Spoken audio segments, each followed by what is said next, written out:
Hello बच्चों, ये आपकी वर्कशीट 7th क्लास की 11वीं वर्कशीट है। इसमें आपको राशियों की तुलना के बारे में बताया गया है। तो जैसे आपको यहाँ पर दिया गया है, जैसे फर्स्ट है यहाँ पर स्ट्रॉबेरी आपको एक दिखाई गई है और एक सेब दिखाया गया है ना। ये दो चीज़ें यहाँ पर आप देखोगे। साइकिल की गति 10 किलोमीटर पर घंटे के हिसाब से, कार की गति 50 किलोमीटर पर घंटे के हिसाब से।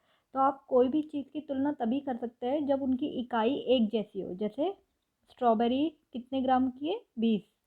सेब जो है 200 ग्राम का है, तो दोनों ग्राम में है, तो आप यहाँ पर तुलना कर सकते हैं कौन ज़्यादा बड़ा है कौन छोटा है। ऐसी साइकिल की जो गति है 10 किलोमीटर पर घंटे है, ऐसी कार की गति 50 किलोमीटर पर घंटे है। तो दोनों की इकाई एक जैसी है, किलोमीटर एक घंटा, ऐसी किलोमीटर एक घंटा। तो इसका मतलब दोनों को आप कंपेयर कर सकते हैं, तुलना कर सकते हैं कि कौन कौन ज़्यादा तेज गति से चल रहा था और कौन कम गति से चल रहा था। ठीक है, तो यहाँ पर आपको ये सब चीज़ें बताई गई हैं। इसी को हम राशियों की तुलना बोलते हैं कि राशियाँ कब हम तुलना कर सकते हैं, जब उनकी इकाई एक जैसी हो। ठीक है, सामान्यतः हम अपने दैनिक जीवन में दो वस्तुओं की तुलना करते हैं। ठीक है, हम दो वस्तुओं की एक दूसरे से तुलना करते हैं। ऐसा करने में हम पाते हैं कि वस्तु दूसरी वस्तु की कितना गुना है या दूसरी वस्तु पहली वस्तु का कितना भाग है।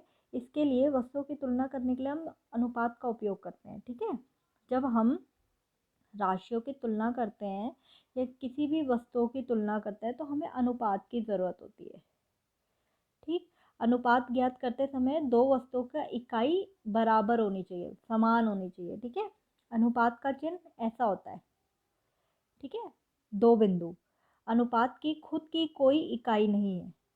ठीक है, क्योंकि इकाई और इकाई दोनों होती हैं, तो दोनों जैसे ये 20 ग्राम है और ये 200 ग्राम है, तो दोनों का ग्राम से ग्राम कैंसिल हो जाता है, इसलिए जो अनुपात की कोई इकाई नहीं होती। ठीक है, यहाँ तक आपको ये पता होना चाहिए। फिर है समतुल्य अनुपात। अलग अलग अनुपातों का समान भिन्न में बदल कर उनकी तुलना की जा सकती है। ठीक है, यहाँ पर आपको बताया गया अगर दो अलग अलग अनुपात हैं उनको समान भिन्न में बदल कर उनकी तुलना की जा सकती है। यदि दो भिन्न आपस में बराबर हैं तो उन्हें समतुल्य अनुपात कहते हैं। इसका मतलब ये है कि अगर आपके पास दो अनुपात थे, आपने जैसे यहाँ पर आप देख सकते हो, अगर आपने सेब इनका अनुपात निकाला होता, जो स्ट्रॉबेरी और सेब का, और इसी तरीके से साइकिल की गति और कार की गति का निकाला होता, तो दोनों का अगर अनुपात सेम एक जैसा आता तो वो समतुल्य अनुपात होते। ठीक है, तो यहाँ पर आपको ये समतुल्य अनुपात बताया हुआ है। अभी यहाँ पर आपको उदाहरण दिए गए हैं कि 3 किलोमीटर का 300 मीटर के साथ अनुपात। तो देखो ये है 3 किलोमीटर और ये है 300 मीटर। तो यहाँ पर पहले हम इसे, क्योंकि एक इकाई किलोमीटर में दी है एक मीटर में दी है, आपको दोनों इकाई एक जैसी ही करनी है। ठीक है, तो यहाँ पर आप देखोगे ये जो आपको टेबल दिया है ये आपको कॉपी में भी करना है, और इसमें जो ये टेबल है ये सारे इकाइयाँ हैं, इनको हम कैसे बदलते हैं ये बताया हुआ है। जैसे यहाँ पर आप देखोगे किलोमीटर और मीटर का है। ठीक है, तो यहाँ पर आप देखो 1 किलोमीटर में 1000 मीटर होते हैं। ठीक है, तो इसका मतलब अगर मैं 3 किलोमीटर को मीटर में बदलना चाहूँ, इस 3 किलोमीटर को मीटर में बदलना चाहूँ, तो मैं क्या करूँगी, 3 किलोमीटर के लिए मुझे 1000 से 3 को गुणा करना पड़ेगा। तो ये आ जाएगा 3 गुणा 1000, 3000। ठीक है, मतलब मैं 3 किलोमीटर को क्या लिख सकती हूँ, 3000 मीटर को, देखो यहाँ पे लिख रखा है ना इन्होंने, इसको 3000 मीटर बना दिया, क्योंकि 1 किलोमीटर में 1000 मीटर होते हैं, तो 3 किलोमीटर में 3000 हो जाएंगे। ठीक है, इसके हिसाब से आप देखना, 1 किलोमीटर में अगर 1000 मीटर है तो 3 किलोमीटर में 3000 मीटर हो जाएंगे, तो ये हो जाएगा 3000 मीटर। और ये आपको मीटर में ही दिया हुआ है 300 मीटर, तो दोनों की इकाई एक जैसी हो गई। अब ये हो गया 3000 मीटर। ठीक है, ये हो गया 3000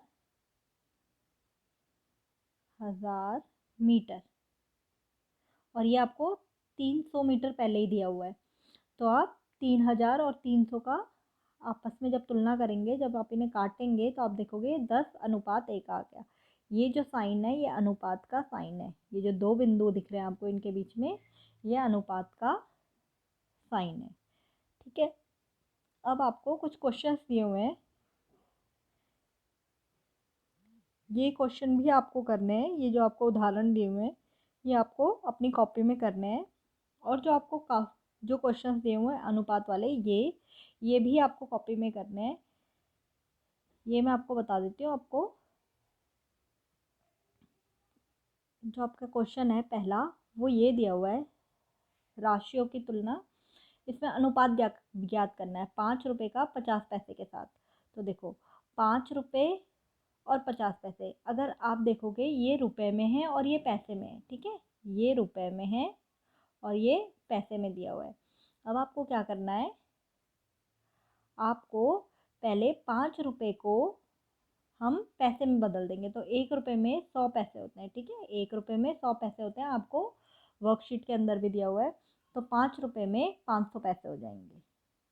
ठीक है, 5 रुपये में 5 × 100 500 पैसे हो जाएंगे। अब आपके पास दोनों चीज़ पैसों में है। 5 रुपये को आपने पैसों में कर दिया, 500 पैसे हो गए। और आपके पास 50 पैसे पहले ही आपको दिया हुआ था।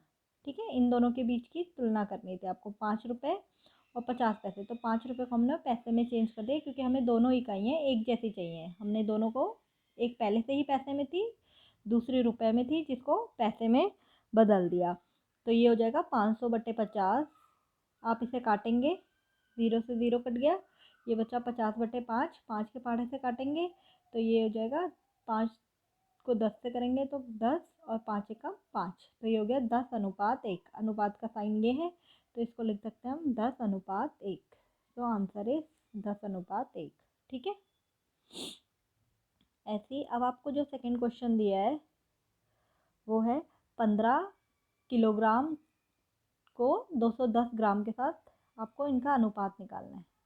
तो देखो 15 किलोग्राम और 210 ग्राम, तो 1 किलो में 1000 ग्राम होते हैं। ये आपको वर्कशीट में भी दिया हुआ है। ठीक है, और 15 किलोग्राम में कितने हो जाएंगे, 15 × 1000, तो हो जाएगा 15,000 ग्राम। आपको ये पहले से ही ग्राम में दिया हुआ है, इसको हमने ग्राम में चेंज कर दिया। तो अब आपके पास जो आ गया वो आ गया 15,000 ग्राम। ठीक है, 15 kg की जगह पर आपने लिख दिया 15,000 ग्राम, और यहाँ पर 210 ग्राम आपको दिया था। दोनों की इकाई एक जैसी हो गई। अब हम दोनों का अनुपात निकाल सकते हैं। तो 15,000 के लिए हमने 0 से 0 इससे काटा, ये बचा 500/7। ये आप 3 के पहाड़े से काट देंगे, फिर जो बचा है। ठीक है, 3×5 = 15, तो 500, और 3×7 = 21, 7। तो अब ये कट नहीं सकते ये दोनों, तो ये हो जाएगा 15:500:7। ठीक है, अब जो आपको अगला क्वेश्चन दिया है वो दिया है 9 मीटर को 27 सेंटीमीटर के साथ अनुपात निकालना है। तो देखो 1 मीटर में हमारे पास होते हैं 100 सेंटीमीटर, तो 9 मीटर में हो जाएंगे 900 सेंटीमीटर, 9 × 100। ठीक है, अब ये सेंटीमीटर में पहले से ही है, इसको हमने सेंटीमीटर में बदल दिया। अब दोनों को हम लिखेंगे 900 सेंटीमीटर और 27 सेंटीमीटर, दोनों एक जैसी इकाई बन गई। ठीक है, अब हम दोनों को काटेंगे 3 के पहाड़े से। तो 3 के पहाड़े से आप काटोगे तो ये आ जाएगा 300/9। फिर दोबारा 3 के पहाड़े से काटोगे 100/3। ठीक है, अब इसके आगे ये कट नहीं रहा, तो ये इसका अनुपात हो जाएगा 100:3। ठीक है, अब जो आगे है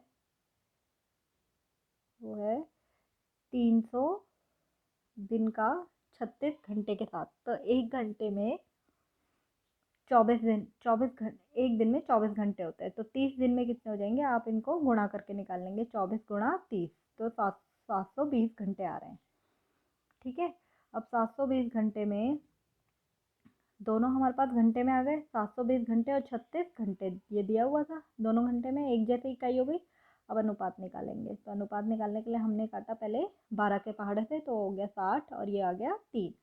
फिर 3 के पहाड़े से काटोगे 20, और 1 आ गया, तो 20:1 ये आ जाएगा। फिर आपको जो वर्कशीट में दूसरा क्वेश्चन दिया है वो है अपने दैनिक जीवन से आपको बताना है कि हम अनुपात का उपयोग कहाँ कहाँ करते हैं। ठीक है, उदाहरण आपको बताने हैं। तो देखो जब हम पैसों का हिसाब रखते हैं तो हम अनुपात यूज़ करते हैं।